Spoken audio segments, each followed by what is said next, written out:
fiery horse with the speed of light, a cloud of dust, and a hearty hi-yo silver. The Lone Ranger.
With his faithful Indian companion Tonto, the daring and resourceful masked rider of the plains led the fight for law and order in the early western United States. Nowhere in the pages of history can one find a greater champion of justice. Return with us now to those thrilling days of yesteryear. From out of the past come the thundering hoofbeats of the great horse Silver. The Lone Ranger rides again. Come on, Silver. Let's go, big fellow. Hi-yo, Silver. Away!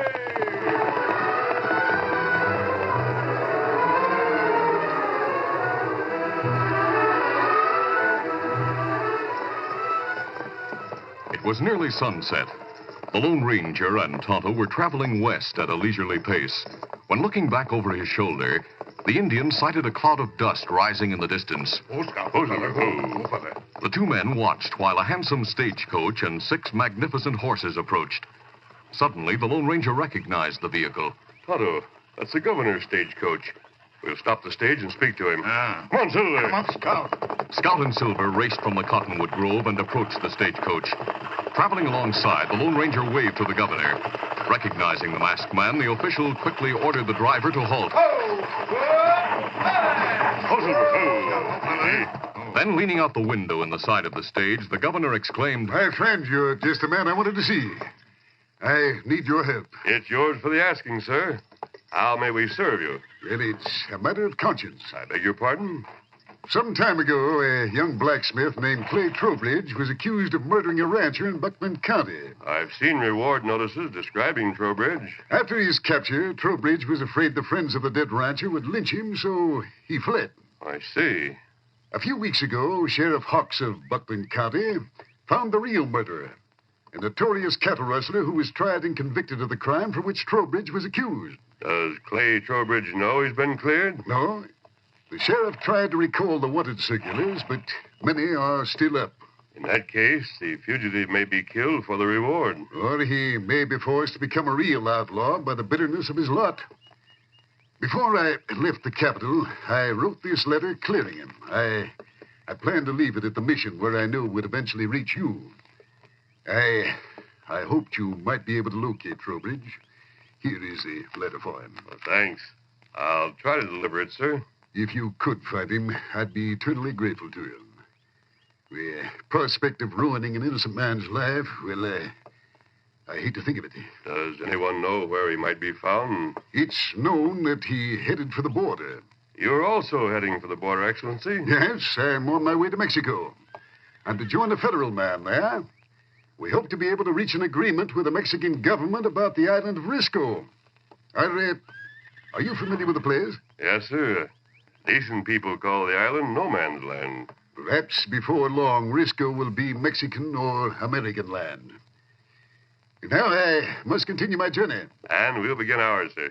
Good luck to you, sir. Thank you, and we'll let you know if we find Trowbridge. Adios. Adios. Start the stage, driver. Yes. Yeah. Come on, Silver. Get him up.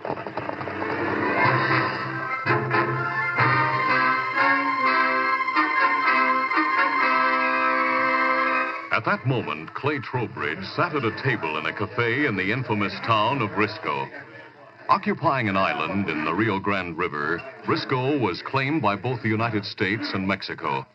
Controlled by neither, it was an outlaw's paradise where lawmen never were seen. Unable to find honest work in a community of thieves and murderers, Clay had managed to remain there by selling his horse, saddle, and guns. Now he was down to the dollar he held in his powerful fingers. As he toyed with the coin, two hard-faced men took chairs beside him. One said, I reckon you know who I am. You've been pointed out to me as Stack Hartwell. That's right. My partner's named Blaze Brown. I suppose you want to know who I am. We know who you are. Blaze just came back from the States with a reward notice for you. Here it is, Trowbridge. There's no mistaking that description. What if I am Clay Trowbridge? Nearly everyone in Risco is wanted by the law. Maybe so. But I'm not on handbills. You must be lucky, Blaze. I use my head. Right now, I'm thinking how easy it'd be to take you to Texas. I could turn you over to a marshal and cut myself in on that reward. Why, you take it easy, Trowbridge. You're not armed. We are. I was only talking about what I could do. What do you mean? This handbill says Trowbridge is a skilled iron worker. At the time of the murder, he worked as a blacksmith. He was employed by the Southwest Stage Line. He may seek similar employment. I've read that handbill. Trowbridge, last year, the Southwest Lines did away with the old strong boxes they carried on top of the stages. They had new boxes built under the inside seats. There's no secret about that. We tried to rob one of those boxes. We couldn't break it open or carry it away. We couldn't unlock it because the keys are kept at the stations. Why didn't you take stage and all? Don't try to be funny. We've heard that you made those new boxes, Trowbridge. So you must know about the locks and keys. What about it? We want keys to those boxes, and you're going to make them for us. I couldn't make keys from memory. We don't expect you to make keys that'll fit perfectly. But you can come so close it'll only take a little while to cut them to the proper size and shape. They'd still have to be filed by an expert after being tried. And you're an expert. That's why you're joining our gang, Trowbridge. You'll ride with us, carrying the key you make and some files. After we stop the stage, you'll do a quick job of unlocking the box. Oh, no. Count me out. Want me to sell you to the law, Trowbridge? Or would you rather starve? What about Rosita, your girlfriend? Yeah, that little singer's taking a shine to you, Clay. Want to lose her? Wait a minute. Let me think Think about fast. Blaze got a tip there'll be a lot of cash on the stage going west from Fuente on Tuesday of next week. We'll be waiting with the iron and tools you'll need, partner. And we'll be watching, too, so don't try to leave Risco. Come on, Blaze. A short time later, the fugitive was with Rosita, the only friend he had in the tawdry town. In the privacy of her dressing room, Clay explained how matters stood.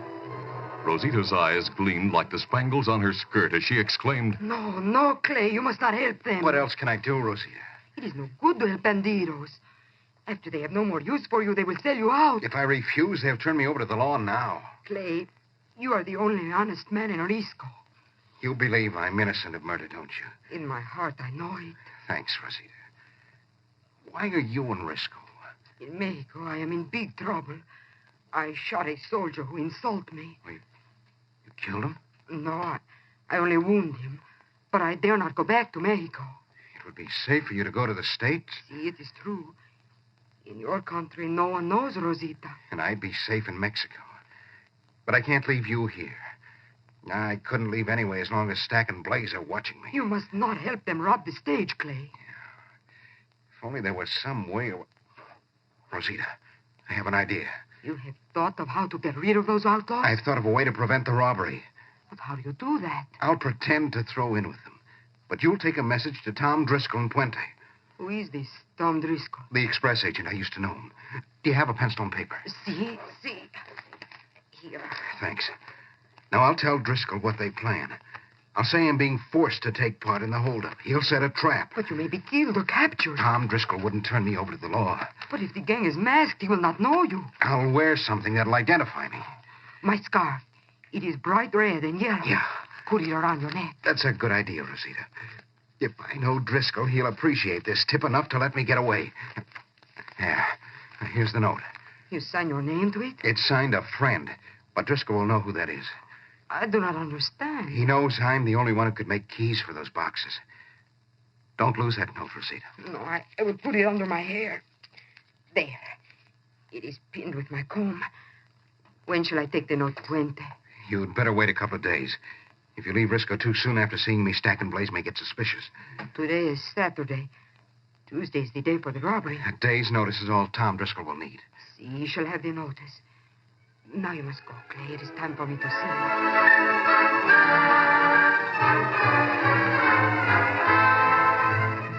It was the following Monday when the Lone Ranger and Tonto rode through the willows that fringed the Rio Grande, opposite the no man's land of Risco. At other border towns, they'd been able to make cautious inquiries about the man they sought. But the problem of entering a town populated by fugitives without being questioned gave them pause.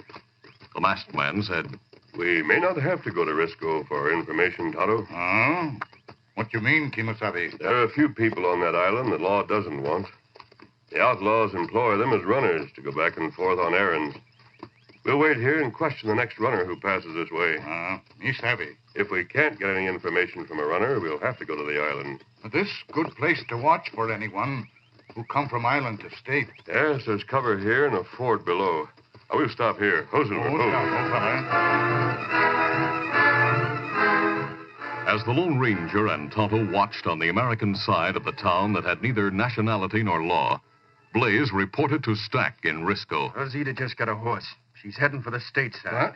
I never knew her to leave town before. Maybe she and Trowbridge are trying to pull a double cross. He might have told her our plans. Maybe so. We'll get our horses and go after her. If she takes the trail to Puente, we'll shoot her.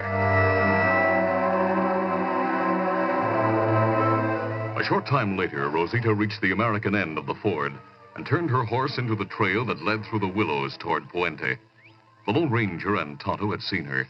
Maneuvering their horses through the screening brush, they stationed themselves beyond a bend in the trail and waited. Who's got old fella, eh? Tonto said, Kimasabi here not look like outlaw girl. She may be able to help us. Here come. Block the trail. Come on, Silver. Come, fella.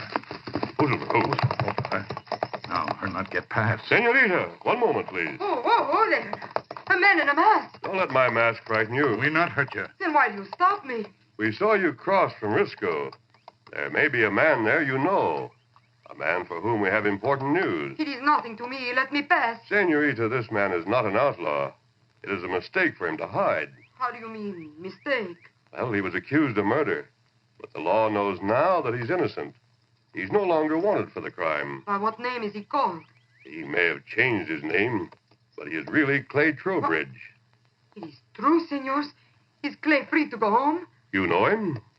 How do I know this is not a trick to catch him in the United States? I have a letter for him from the governor of his state. It will tell... Someone's coming this way from Risco. You see him at bend the trail. Then draw guns. Senorita, right in the brush and hurry. Si, ándale. The Lone Ranger drew his Colts, but Rosita's terror prevented him from using them. No. The frightened girl had recognized the two outlaws. He grabbed at the masked man. It is Stack and Blaze. They have followed me.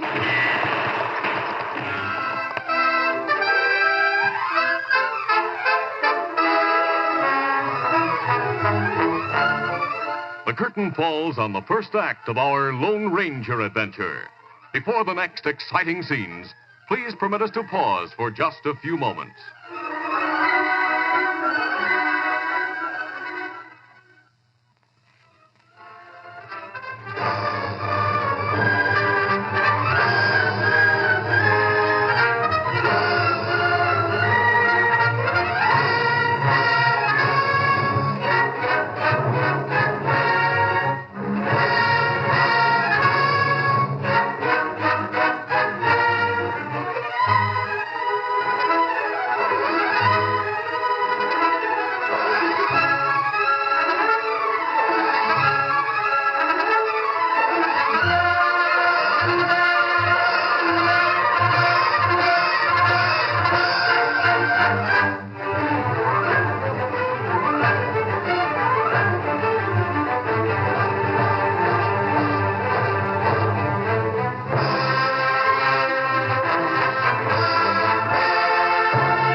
continue. Stack and Blaze opened fire on Rosita as the frightened girl grabbed at the Lone Ranger in an effort to protect herself. Unable to shoot for fear of hitting her, the masked man shouted, Get them, Tonto. The Indians' guns were already in action. Get out of here, Stack. Get out there. Come on, get out. Tonto's bullets forced the two men to race for cover. They spurred their horses into the brush beside the trail and disappeared. Oh, Amy, they shoot me. Girl hurt, Kimasabi? Yes, Tonto. I'll take care of her. You go after those men. Get them up, Scout. I'll have you down from your saddle in a moment, Senorita. Easy, steady, big fella. Senor, I think I die. Steady. There you are. Now lie still while I examine your wound. Those robbers, they have forced Clay to help them. Maybe kill him. Tomorrow they will... Tomorrow... What about tomorrow? Tell me, Senorita. They... Unconscious. But you're not going to die if I can help it. Making use of his first aid kit, the Lone Ranger put a compress on the girl's wound. He had finished the bandage when Tonto returned. Oh, Scout, oh, fella. Easy, Scout, easy, fella. Tonto, did you get those gunmen? No, Kimasabi. Them go back, cross ford. Other crooks hear gunshots, come out of town. Them shoot cross river at me with rifles. Me not able to reach island. I see. How, girl? Badly wounded. We'll have to get her to a doctor. Where we go? To Puente. It's the nearest town on this side of the river. It was nearly daybreak the following morning when the Lone Ranger and Tonto reached Puente with the wounded girl. Tonto went ahead to learn the location of the doctor's home. Then he returned and led the masked man to the small cottage at the edge of town. Leaving the Indian to stand guard at the rear door, the Lone Ranger carried Rosita to the doorway. He tapped insistently with the toe of his boot until Dr. Herman opened the door. When he saw the Lone Ranger, the doctor gasped. A masked man. Don't let my mask disturb you. This girl is wounded. Come in. Put her on that couch. I'll examine the wound. I'll need help. I'll waken my wife. Perhaps I'll be able to help you, sir. You? I've had experience with gunshot wounds. Well, you did a good first aid job. Well, draw the curtains and lock the door. All right.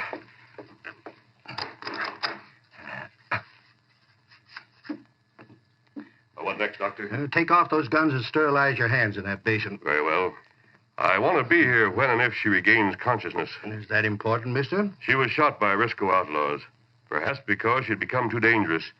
When she lost consciousness, she was trying to tell me something those crooks plan to do today. We'll do our best to save her. As the grim fight against death began in Dr. Herman's office, Stack and Blaze met with three of their closest Confederates in the adobe hut in Risco. Jake, where's our locksmith now? He's hanging around the cafe waiting for Rosita. He'll wait a long time. She's dead, huh? One of my bullets hit her. You had just as good a chance to get the masked man with her, Stack. Not with that redskin trading lead with us. I noticed you were in a mighty big hurry to get out of there. Yeah, maybe the masked man and that Indian will show up here in Risco. There are too many outlaws here as it is. But there'll be one less around tomorrow, huh? Meaning what, Jake? Clay Trowbridge. We'd be jugheads to split the loot from the stage with him. You're right. Especially when he's worth $1,000 dead or alive. Wait, not so loud. I think he's coming this way. Come on in, amigo. You look worried, Clay. Well, if you're thinking of double-crossing us, forget it. You'll get a 45 in the back if you try to run out on us. Blaze, when's the stage due to pass the pear thicket? Shortly afternoon. It's early yet, but we're all here and ready to ride, so let's go. Right, come on. Meanwhile, in Puente, Dr. Herman had removed the bullet from Rosita's wound. After the bandages were in place, he nodded to the Lone Ranger standing beside him. Well, she'll live, mister. I never had a better assistant or a more beautiful patient. I wonder what she was doing in Risco. There are fugitives from injustice as well as from justice. Well, there's no clue to her identity on her person. The Spanish comb doesn't mean anything. What's this twisted piece of paper caught in the teeth of the comb? Probably one of those papers women curl their hair on. Wait, there's writing on this paper, Doctor. Unrolling the paper, the Lone Ranger saw the note Clay had written. This is a message, Doctor. It's addressed to the station agent. It identifies the girl as Rosita Valdez. So that's who she is.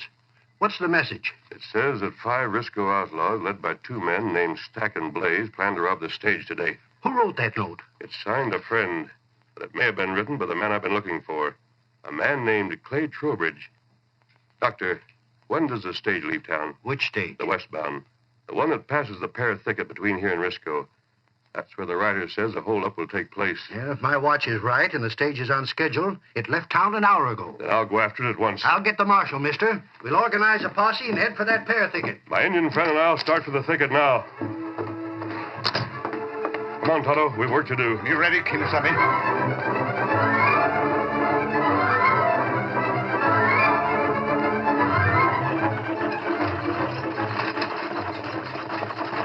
It was noon when the stagecoach from Puente reached the fringe of the pear thicket. The big blue Concorde carried no one except the driver and shotgun guard.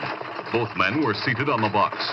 A thin mist obscured the vast growth of cacti through which the trail twisted. Peering into the haze, the guard shouted, Dan, someone on the trail. It looks like a pile of cactus. The trail's blocked. That means a holdup. I'll have to stop the stage. Ho! Ho! Ho! Ho! All right, reach you fellas. You're covered. Go down that shotgun. Watch that guard. He's going to shoot. Why, you killed him. And you'll get the same unless you do as you're told. No, don't shoot. All right, get out from that seat. We'll hold the horse. I'm getting down. As the driver climbed down from the box, Blaze jerked open one of the stagecoach doors. Yeah, the stage is empty, boys. Jake, watch the driver. Right. Trowbridge, get inside. All right. But you killed the guard. You'll hang for that, Stack. Hurry up, Clay. I'm coming in after you. Strip off those seat cushions and get out your key and files. I can only do one thing at a time. There's the box. Try your key. That's what I'm doing. Too big, see? File it to fit. Sweat streaked the red and yellow scarf with which Clay had covered his face when the others put on their masks. His fingers were clumsy, his eyes desperate. At length, he threw down the key. It's no use, Stack. They must have changed the lock. You're lying. It's the truth. We mean business, Clay. You're going to open that box. I can't open it, I tell you. Maybe this will change your mind. No. Stack's blow knocked Clay to his knees. Though dazed, the former blacksmith grabbed the outlaw's legs, bringing him down on the floor of the Concorde. Then they grappled for the gun Stack clutched but could not use. He's got me down. Shoot him, Blaze. I'll fill him with lead. Drop your gun. Hey, look there in the thicket. The masked man. Let him have it. Ow, my arm. Hey, Blaze is shot. Get to cover. Stand where you are. Ignoring the Lone Ranger's warning, Jake and the two outlaws who had been standing near him dashed for the other side of the stage. Jake fell with a silver bullet in his leg, but his companions kept running for the cactus growth on the far side of the Concorde. They stopped abruptly as Tonto stepped into view with his guns drawn. You stop. It's the redskin. Get hands up. The masked man's behind us and this Indian's cut us off. We better give up. You plenty smart. Now we go to other side of stage. All right. Don't shoot. We're going. You hurry. Hurry. We're moving, redskin. Good work, Tonto. You two, keep your hands up and stand beside your friend. Mister, I don't know who you and the redskin are, but I'm downright obliged to you. These polecats shot the guard. Now I'll help you cover the varmints. Me look at guard. Good idea, Tonto. Where's the man who wrote the note Rosita carried? A big feller come out of stage. Him wear red, yellow scarf. Hold gun another feller. Keep your hands up, Stack. You'll pay for this, Trowbridge. Are you Clay Trowbridge? Yes, but who are you? You and the Indian don't look like lawmen. Oh, we're not. But we represent the governor of your state. So they send a masked man to take me back. Well, I'll give up. I've nothing to live for now that Rosita's dead. She isn't dead. But Stack told me he and Blaze killed her. They wounded her badly, but she's in Puente, and she'll recover from the wound. Are you sure of that? Yes. Trowbridge, Tonto and I have been looking for you to tell you you've been cleared of the murder charge against you. Cleared? You mean the law believes I'm innocent? The man who committed that murder has already paid for it. I have a letter for you from the governor of your state. The letter will explain the situation. Let me see that letter, mister. In a moment, Trowbridge. Guard dead, Kimasabi. And these outlaws will hang for his murder. Keep them covered, Tonto, while I give Trowbridge his letter. Me cover him. Here you are, Clay. I can't believe it. If what you've said is true... It's in the letter in the governor's handwriting. Hey, riders are heading this way. It posse. Dr. Herman's with them. Hello, Doctor. Steady there. Howdy, mister. I brought the marshal and the posse with me. Good. Doc, is this the masked man you told me about? That's right, Marshal. I see you stopped the stage, mister. Yes, these men are your prisoners, Marshal. You and the Indian didn't leave much for me to do. But it looks like there's work for Doc here. And I'm wounded. I'm hurt bad. So am I. I'll take care of both of you. Who's the man who wrote that note? I wrote it. Clay, this is Dr. Herman. Rosita's is his house in Puente. How is she, Doc? Resting comfortably, son. My wife is taking care of her. I want to see her. Yeah, we'll all go back to Puente directly. Boys, put handcuffs on these prisoners. Take it easy. Trowbridge, I've had handbills about you. Clay has a letter from the governor clearing him of that murder charge, Marshal. The law no longer wants him. I'd like to see that letter. Here it is, Marshal. Well, it's official, all right. Marshal, can't something be done to clean up the island of Risco? Something's being done right now, mister. The United States waived claim to that sandbar. This morning, the Mexican army moved in. They'll clean the place up in a hurry. Well, that's good news. Well, Tonto, we've accomplished our mission. We'll head for a telegraph office to send word to the governor that we found Clay Trowbridge. Hold on, mister. Aren't you going to claim the reward for these outlaws? The stage line will pay anyone who prevents a robbery. If it hadn't been for Clay's note, we wouldn't have captured those crooks. He's really entitled to the reward. Clay, you'll find good use for the money when you and Rosita are married. Easy. Steady, big fella. Easy, fella. Thanks, mister. You and the Indian have done a lot for me. Adios, amigos. Monsilve! There goes a man who'd make a great doctor. Doc, he'd make a better federal marshal. To be better than either, he has only to be himself. Look at this envelope. It's addressed to me in care of the Lone Ranger. Adios, Silver!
This is a feature of the Lone Ranger Incorporated, created by George W. Trendle, produced by Trendle Campbell Muir Incorporated, directed by Charles D. Livingston, and edited by Fran Stryker. The part of the Lone Ranger is played by Brace Beamer.